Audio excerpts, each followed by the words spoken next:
Hoje nós vamos falar sobre educação de jovens e adultos, Popular EJA. Eu vou falar sobre a primeira aula, múltiplas visões, múltiplas leituras. Essa é uma aula introdutória, uma aula que eu vou dar uma pincelada realmente sobre tudo que o livro vai falar, né, até a aula 5. E essa educação de jovens e adultos, a gente se pergunta para quem que ela está destinada. E é para pessoas que não cursaram o ensino básico no momento correto, por vários motivos, né? Motivos de trabalho, motivos de situação financeira, motivos de transporte, porque precisaram parar de estudar por questões para ajudar os pais. E esse público, muitas das vezes, a gente pensa que está muito distante, mas são nossos pais, nossos tios, nossos avós. E hoje também adolescentes e jovens de 18 a 20 anos, né?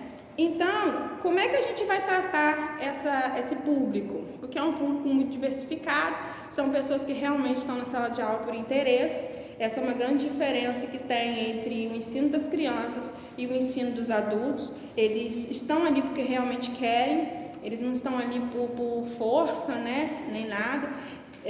Então, a gente tem que realmente pegar essa carga que ele vem trazendo, esse conhecimento que ele tem de mundo, essa dificuldade toda que ele vem relatando para você na sala de aula enquanto professor, e usar isso a benefício para passar realmente conhecimento para esse aluno. Porque ele não quer uma educação onde ele fique simplesmente olhando para um livro e não haver troca. Esse é o diferencial que você, professor, precisa ter com esses alunos. Você precisa ter realmente essa troca de vivências, essa troca realmente de estar usando o que ele está trazendo na escola. Porque ele já vem realmente de um passado, essas pessoas, onde existe a exclusão, não a inclusão. Desde a época dos jesuítas, da colonização, onde eles a educação melhor realmente era para os filhos colonizadores, era tudo muito bom, e para as pessoas que trabalhavam, só sobrava realmente a educação para trabalhar, né? Então, como é que a gente vai fazer para poder tratar essas pessoas? É do mesmo jeito? A gente tem que se basear em alguma coisa? Parâmetros, Constituição, a atual, tá? Os parâmetros, todas essas coisas que se juntam para ajudar o professor hoje, é bom esclarecer que é só realmente uma base. Que o que vai fazer a diferença de você trazer, de você segurar o seu aluno dentro da escola, é realmente a maneira como você vai lidar com isso. Porque tem salas de aula que começam com 10, no fim está com 2. Porque são pessoas que realmente estão cansadas, chegam em casa muito cansadas e ainda assim vão para a sala de aula. Então tem que haver realmente um cuidado para tratar essas pessoas, para passar esse conhecimento para essas pessoas. E essa educação de jovens e adultos, ela pode acontecer em vários ambientes, como educação também infantil pode. Pode ser numa ONG, pode ser em associações de moradores. Às vezes você acha que eles não estão aprendendo nada. Ali numa roda eles estão. E não precisa exatamente ser na escola, né? Na nossa aula 2, eu vou falar como tudo começou. Começou com o ensinamento dos jesuítas. Quem eram os jesuítas? Eram padres vinculados à Companhia de Jesus. Essa Companhia de Jesus estava inserida no contexto da cultura civilizatória europeia. Pretendia expandir os preceitos da fé cristã e doava valores pregados pela Igreja Romana e pretendia conquistar o maior número de fiéis e seguidores. Portanto, a principal função dos jesuítas aqui no Brasil era evangelizar, catequizar e tornar cristãos os indígenas, a classe menos favorecida, em escolas que ensinavam ler e escrever, algumas práticas morais e preparação para alguns ofícios. Daí então que teve início uma política educativa de propagação da fé e da obediência. E para os filhos da elite, o ensino humanístico, ou seja, esse ensino humanístico ele tinha o objetivo de formar indivíduos cultos e letrados, preparados para frequentar universidade na Europa. Em 1759, os jesuítas foram expulsos do Brasil pelo secretário de Estado Marquês Pombal, pois eles foram ficando cada vez mais autônomos em relação ao Estado e à própria Igreja Católica, passando então a ser uma ameaça ao poderio da coroa portuguesa. Chega agora o período em que a corte chega ao Brasil. Nesse período da expulsão dos jesuítas e a chegada de Dom João VI, em 1808, teve a Reforma Pombalina. Essa reforma era de natureza anticlerical, ou seja, anti o clero, que eram os religiosos, os sacerdotes. Essa reforma ocasionou o fechamento das escolas missionárias, acentuando o processo de exclusão das camadas populares. Daí, então, o ensino passava a ser de responsabilidade da coroa portuguesa. Nesse período, com a chegada da corte, surge uma classe média muito atuante, influenciada por pensamentos ligados ao liberalismo, cuja a principal característica é a defesa da liberdade individual dentro da sociedade. Nesse tempo, teve grandes mudanças na educação, devido aos vários investimentos, o que podemos destacar a construção da Biblioteca Real, da Academia Real de Belas Artes, além das escolas de medicina. Por outro lado, nenhuma medida ou ação educativa voltada para os adultos das camadas populares, evidenciando assim nesse período que exaltavam o ensino superior, enquanto os demais níveis de ensino eram esquecidos. No período do Brasil Império, esse período que fala da independência do Brasil, da Constituição de 1824, que foi uma lei restritiva. Por quê? Porque deveria atender a todos os cidadãos na instrução primária gratuita, mas acabou que os adultos ficaram excluídos, principalmente mulheres e negros. E para completar esse quadro excludente, veio o Ato Adicional de 1834, que foi uma medida legislativa introduzida na Constituição, que deu autonomia às províncias de administrar a educação básica conforme sua jurisdição.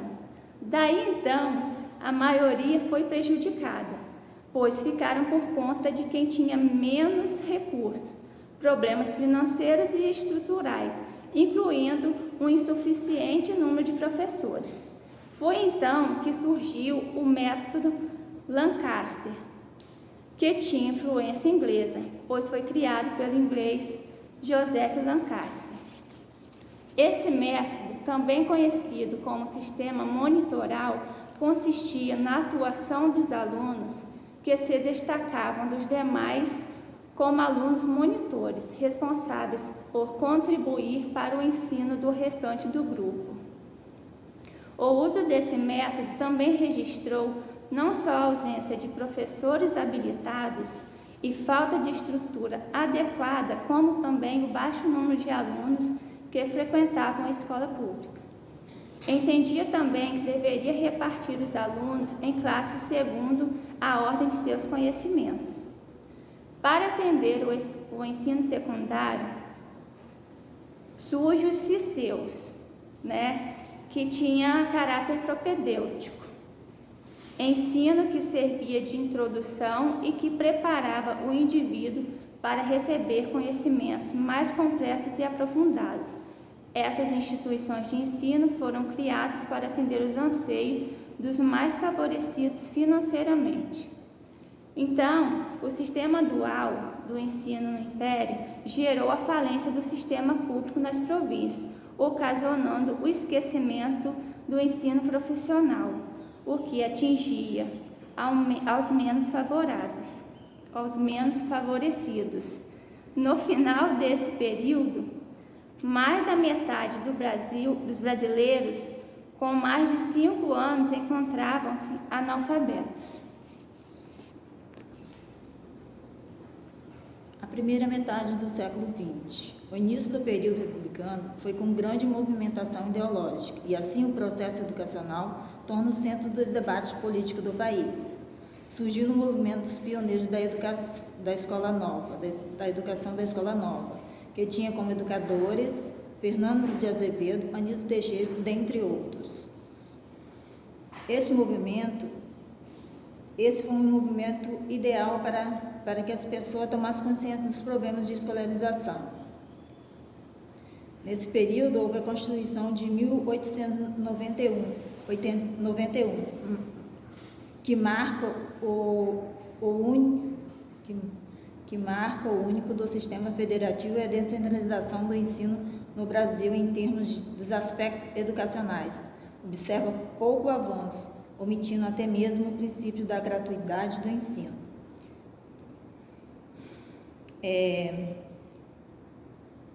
Houve delegação de poderes, ficava na mão da União administrar o ensino superior e estabelecer instituições de ensino secundário nos estados. No Distrito Federal ficava com a responsabilidade em todos os níveis. Cabia ao Estado também a criação de administração do ensino profissional, que era representado pelas escolas normais para moças e técnica para rapazes, que eram insuficiente e precária. Nesse período, a população da classe média pressionou para se ter escolarização e o poder da época criou reforma no plano federal para organizar e melhorar a situação da escola básica. Houve muitas reformas, dentre elas a reforma de Benjamin Constant, em 1891, com influência e estabelece a liberdade, laicidade e gratuidade da escola primária, introduzindo disciplina científica no currículo, porém ela não chegou a ser efetivada na sua totalidade. Faltou infraestrutura organizativa nos estados e apoio político das elites preocupada com a quebra do currículo acadêmico. Tem a reforma Rivadavia Correia, que tinha como proposta total liberdade dos estabelecimentos escolares, desoficializando o ensino com consequência muito negativa. Anos depois, houve a reforma de Carlos Maximiliano, em 1915, que corrigiu a anterior, voltando a oficializar o ensino. Contudo, essa reforma tinha tendência elitista e preocupação com o ensino superior. Tem a reforma de Rocha Vaz, em 1925, regulamentou o ensino, criando um acordo entre o governo federal e os estados para se desenvolver a educação primária, e assim houve uma melhoria no sistema. Nesse período, tinha o processo de industrialização e urbanização, que começou a ser sentido com mais rigor a partir dos anos 20, criando uma ebulição cultural. Deste modo, o clima de entusiasmo chegou a todos os setores, especialmente ao educacional. Houve também o movimento dos pioneiros da educação, um movimento que é um marco na educação no nosso país. Esse movimento acreditava que a educação ia fazer o país a progredir e surgiu um novo homem. Os educadores desse movimento buscavam novas bases no ensino, substituindo as antigas, tanto nas concepções como nos conteúdos e métodos. Assim, com as influências norte-americanas, este movimento era nacionalista.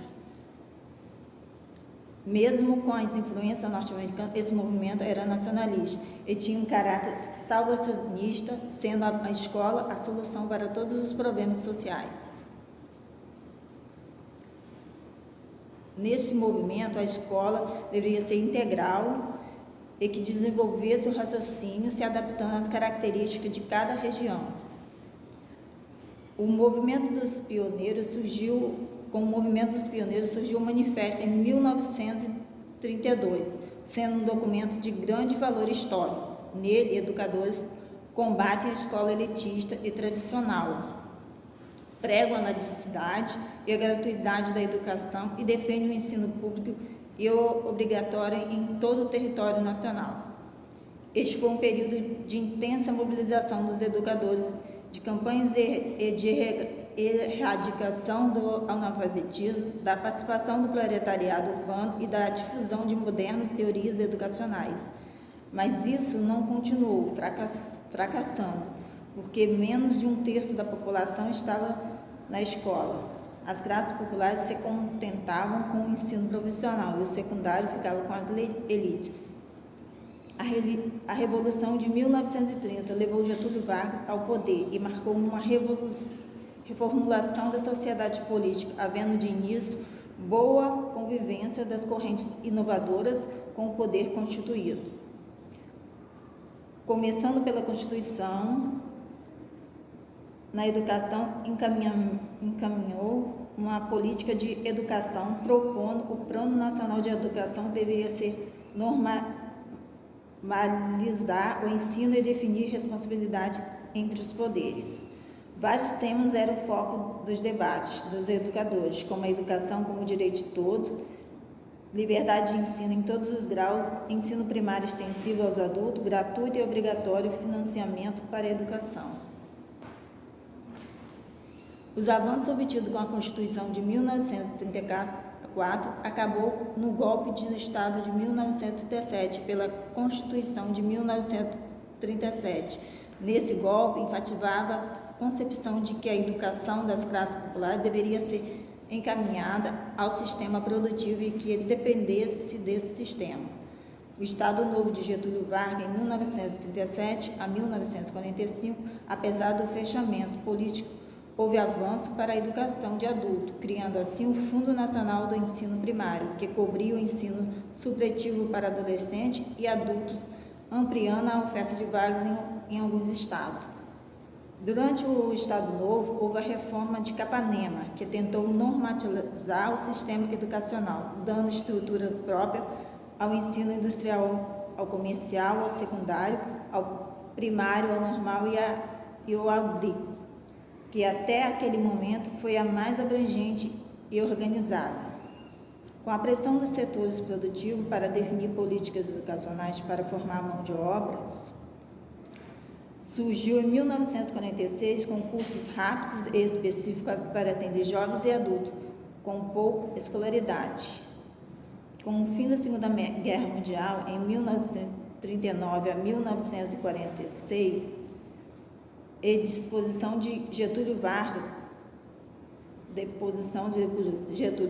ressurgiu as forças progressistas, que reforçou a ideia de que a educação inclusive de adultos era a base para o desenvolvimento. Surgiram movimentos populares nessa época, comitês e associações de bairros que organizavam cursos de alfabetização de adultos e cursos profissionalizantes. Esse movimento era encabeçado pelo Partido Comunista e paralisado pela volta do partido à ilegalidade. Outros avanços aconteceram, como o Plano Internacional com a criação da Unesco, que enfatizavam a educação de adulto, forçando a preocupação com essa educação com a instituição do campo teórico conceitual para a educação de adultos. Na Constituição de 1946, houve debate em torno de se fixar as diretrizes e bases da educação. Houve muitas campanhas que defendiam a escola pública e da educação popular, com poucas conquistas.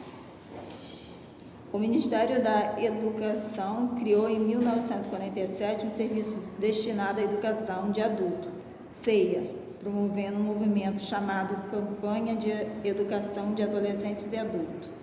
No primeiro momento, tinha como objetivo a alfabetização seguida de cursos primários, acontecendo em 2 períodos de 7 meses. As campanhas se expandiu nos estados e garantindo a criação de estrutura supletiva por quase uma década.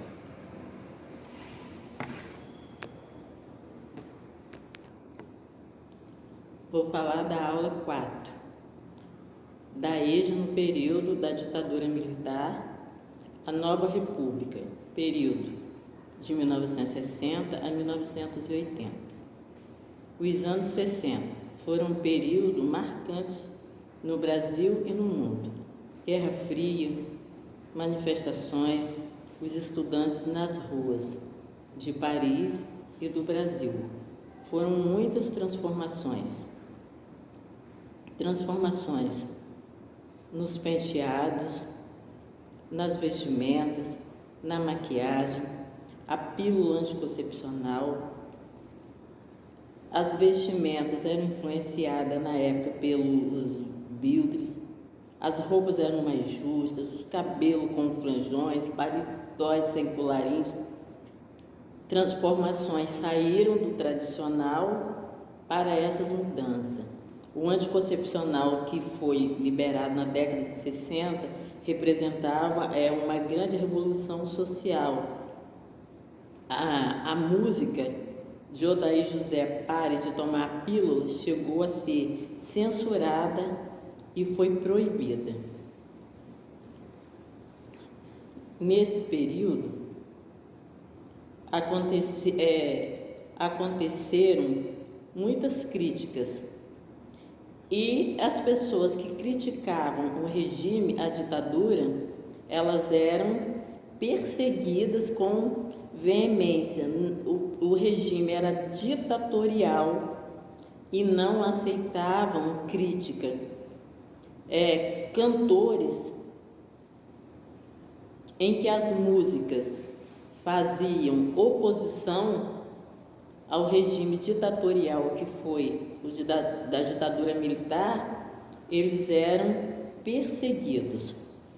No Brasil, uma parcial abertura política foi vivenciada entre 1945 e 1965. O Partido Comunista permanecia na ilegalidade e muitos jovens, homens, mulheres, não podiam votar nas eleições. No mesmo período acontecia a organização e atuação de movimentos populares em intensa migração. As pessoas deixavam seus locais de moradia, bairros, periferias e pequenos centros para ir para os grandes centros, mas permaneciam analfabetos, não podiam votar. Na área econômica, o Brasil vivia a principal fase do desenvolvimento, principalmente com a indústria. Grande participação do capital estrangeiro, bens de consumo e duráveis.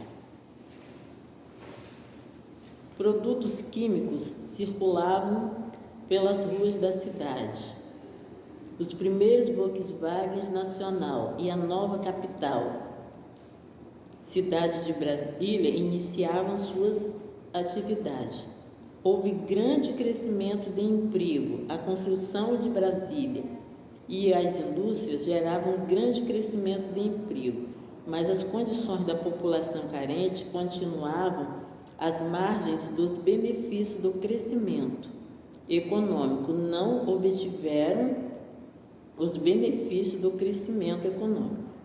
1964. Aconteceu o golpe de Estado promovido pelos militares, com o apoio dos segmentos dominantes da sociedade brasileira. Alguns políticos, comerciantes, fazendeiros e pessoas com grande poder aquisitivo. Anos 60, início da longa data em relação a este. Dois importantes aspectos.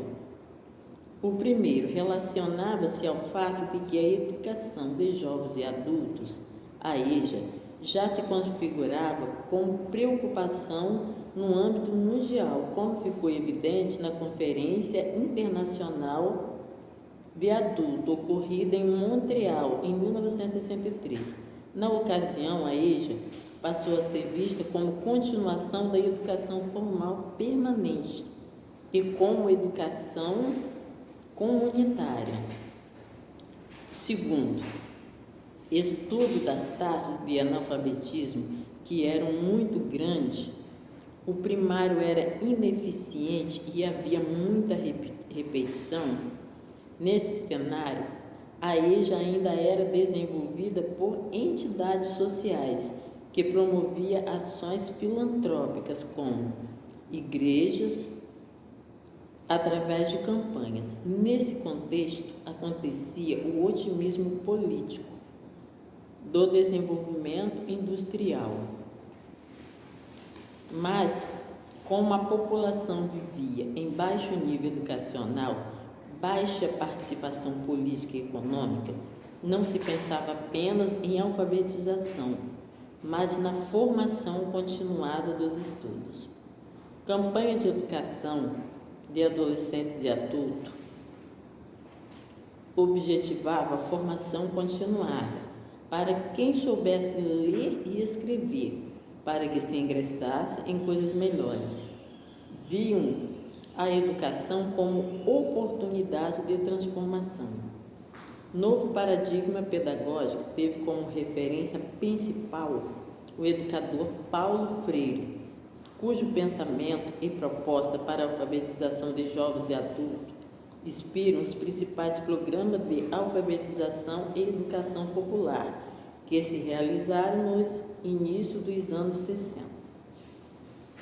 O movimento de educação de base, ligado à CNBB, Conferência Nacional dos Bispos do Brasil, e o Centro Cultural Popular, organizada pela União Nacional do Movimento dos Estudantes de Cultura Popular, que reunia artistas e tinha o apoio de administrações municipais.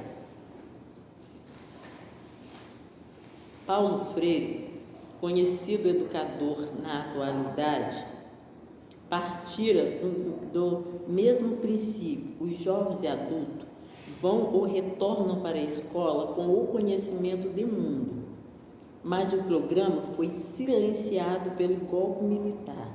As Forças Armadas, as escolas eram invadidas, professores e alunos presos e exilados. Paulo Freire foge para o interior, ou seja, para o exterior. Uma educação para novos e duros tempos. A ditadura implantou no país o autoritarismo.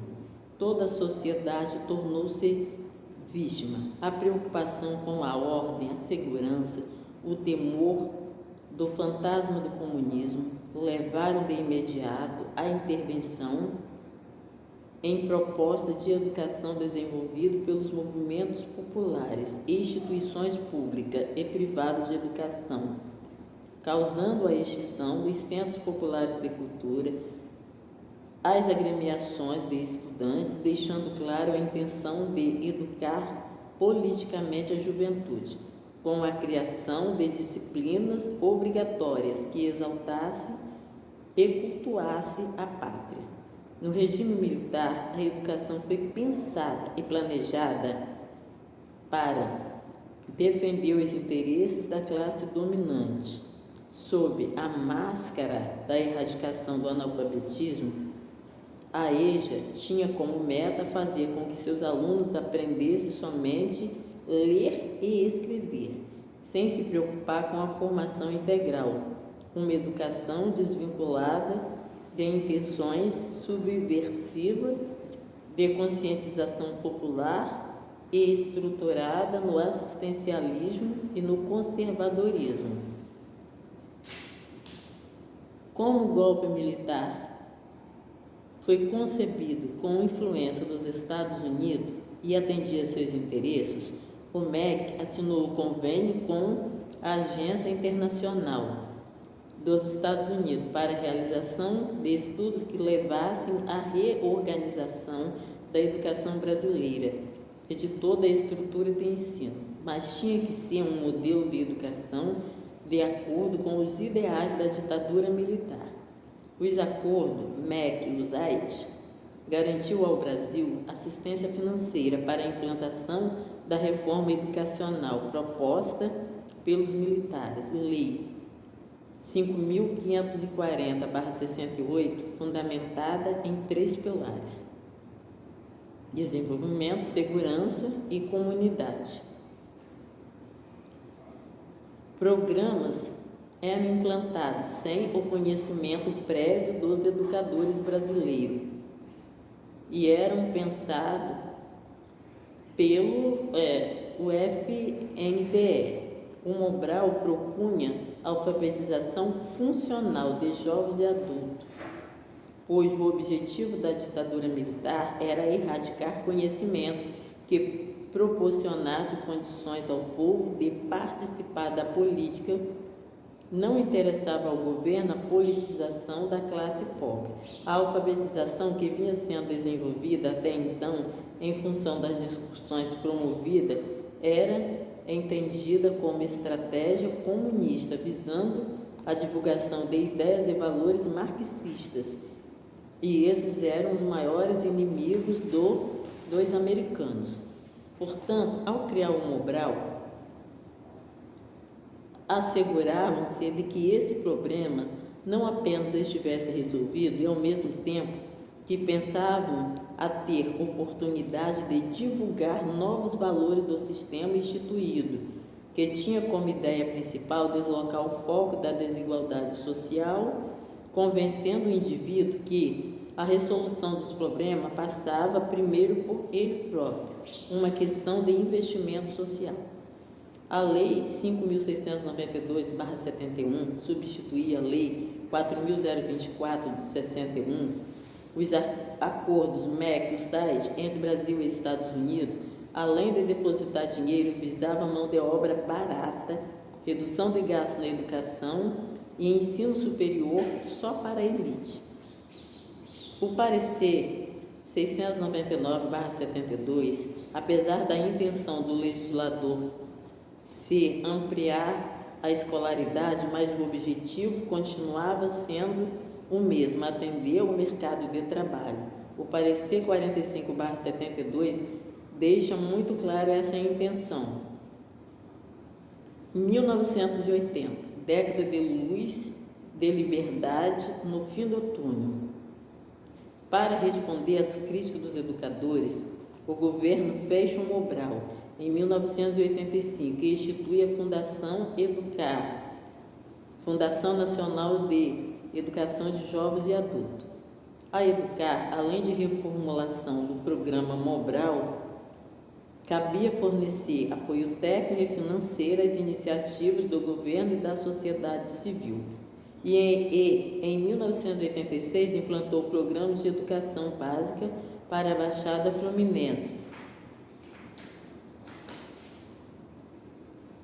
Esse programa representou uma ação conjunta, governo e sociedade civil. Foi desenvolvido em 2012. Extinto pelo governo Fernando Collor de Mello em 1990, era preciso buscar alternativa para preencher a lacuna que não conseguia atender aos anseios da população menos favorecida. Chegamos aos anos 90 com a necessidade de uma política eficaz para a EJA, que garanta à população acesso e posse à educação capaz de promover conhecimento, transformações e garantir dignidade, prática de cidadania e inclusão ao mundo do trabalho e transformações tecnológicas. Na atualidade, é assegurado esse conhecimento de acordo com a EJA nas escolas.